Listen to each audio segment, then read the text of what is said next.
প্রিয় দর্শকবৃন্দরা, আপনারা সবাই ভালো আছেন। আমার কাছে একটা দিদি সাহায্যের জন্য এসছে, তো আমি ওনার বিষয়ে কিছু জানতে চাই। দিদি, আপনার নাম কি?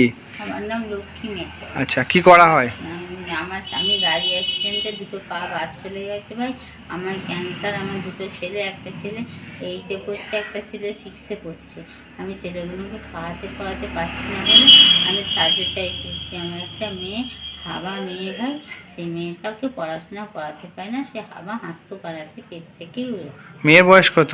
মেয়ের বয়স 13-14 বছর। আপনার আপনার ঠিকানাটা পুরো ভালো করে বলুন। আমার ঠিকানাটা মুখ কল্যাণ শিখে কল্যাণ মুখ কল্যাণ বাগনান। আপনার নাম কি? আমার নাম লক্ষ্মী মেচা। যদি আপনার কাছে কেউ পৌঁছাতে চায় ওখানে? পোস্ট অফিসের অপোজিটে বললেই দেখতে। পোস্ট অফিসে অপোজিটে, তাই তো? আর এই যে কাগজগুলো, এটা কি নিয়ে এসেছেন? হসপিটালের কাগজ। আচ্ছা, এই যে শরীর খারাপের জন্য, তাই তো? খারাপের জন্য ভাই, সব কাগজ আনা সম্ভব তো নয়। হ্যাঁ, আমি কিছুটাই এনেছিলাম। ঠিক আছে দিদি। যদি কিছু না, আমার দুটো ছেলেকে যেন পড়াশোনা করে এই হিসাবে আমাকে একটু সাহায্য করো, আর কিছু না। ঠিক আছে দিদি, যদি কেউ সাহায্য করতে চায় এবং যদি কেউ সাহায্যের হাত বাড়িয়ে দিতে চায়, অবশ্যই দিদিটাকে দেখতে পাচ্ছেন। কোনো ফেকের কোনো ব্যাপার নেই। করে দিতে হবে ভাই।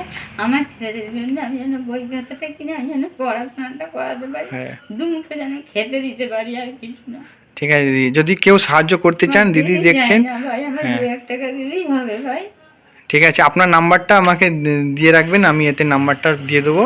যদি কেউ সাহায্য করতে চান, দেখতে ফেকের কিছু ব্যাপার নেই। ঠিক আছে, আপনি যদি ডাইরেক্ট সাহায্য কেউ করতে চান, দাদা বন্ধু এবং ভাইয়েরা ছোট ছোট করতে পারেন। ঠিক আছে দিদি।